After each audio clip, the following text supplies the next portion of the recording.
What makes us fail as Christians? Number one point, unfaithfulness. You can write it down.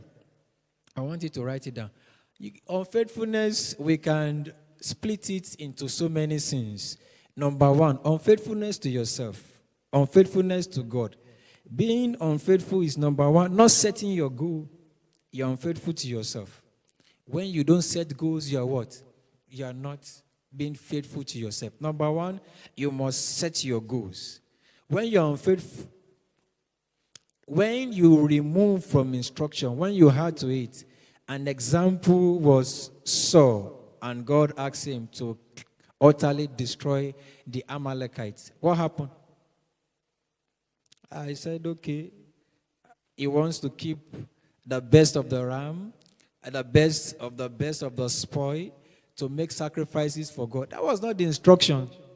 The instruction was that Saul, go and utterly destroy the Amalekites. So how many times have you been unfaithful when you had that instruction? Simple instruction God has given you.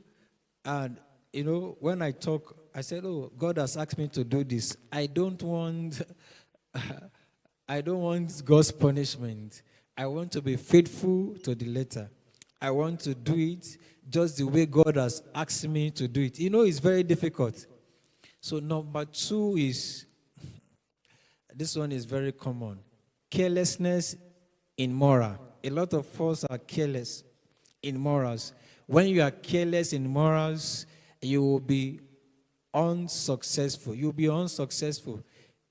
A vivid case was the case of Samson. He was very careless. Oh, a covenant man, a covenant boy. Even before they gave birth to him, there were certain food the mother could not eat. And when they gave birth to him, razor must not touch his head. And he was unfaithful.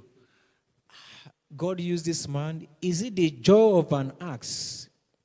Is it carrying the gate of the city? An anointed man was degraded and was relegated totally because of what?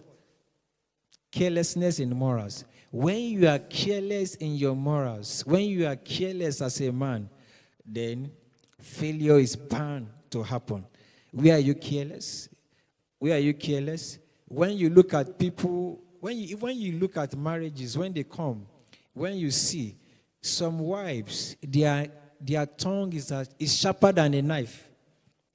Go and look at it. You now find out that is how she has been, right from primary school, secondary school. Go and check and look at a man who is not structured, who does not like to have a structured life. Go and check his background, right from primary school, right from secondary school, right from even in higher institution. They want to cut corners in every way. That is carelessness in what? In morals, so much. When you are careless in morals, you will depreciate. You will not appreciate. What I like about the business moguls, or let me talk about those that are not Christians, that are successful in business. They are always looking for honest people. People who are faithful to their morals. People who are diligent. Are you diligent? When last did you set your goals? When did you achieve it? What is your productivity plan? Are you productive enough? Are you following your goals? So when you don't follow your goals, when you are careless in morals, when you are careless, let me use the word, when you are indisciplined, you will depreciate. Then failure is bound to happen.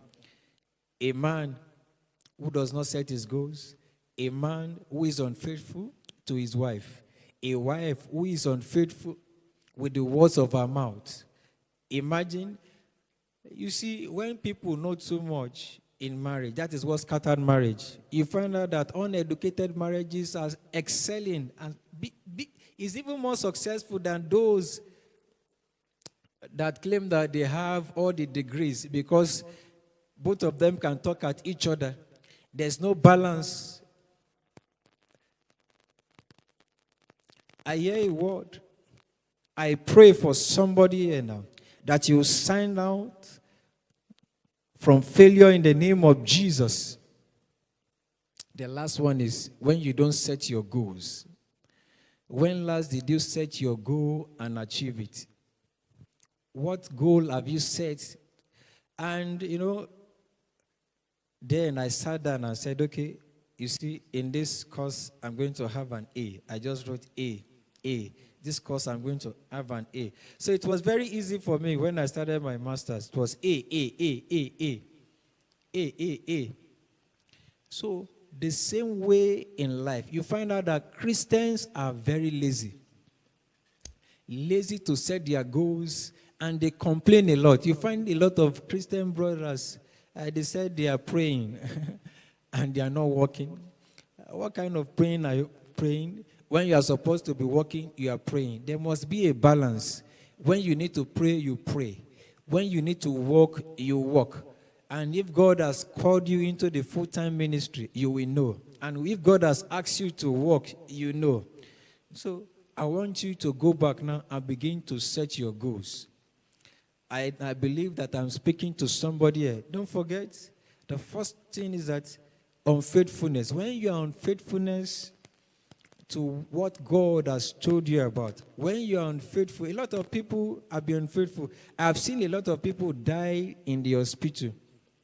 When simple instruction, please, after praying with them, you just find out that, please, you see this mantle, we've prayed on this mantle, don't allow this mantle to leave the side of this person. Before you know, they will remove it. The devil is always at work. And when you are a glorious child, the devil will fight you every morning and night. The devil will not allow you to go. He will continuously fight you. So, and I believe now you want to readdress your life. You want to redress your life. You want to address those issues. Are you a careless person? Are you careless in morals? Are you careless in morals? Are you unfaithful to yourself? Are you unfaithful to your God? Do you set your goals? How often do you set your goals? When goals are not measured and not monitored, cannot be achieved. It's only when you measure your step, okay, I did this here. And when you don't have a productivity plan, there's no way you can move forward. You continuously be a failure. And I pray now that you log out of failure in the name of Jesus.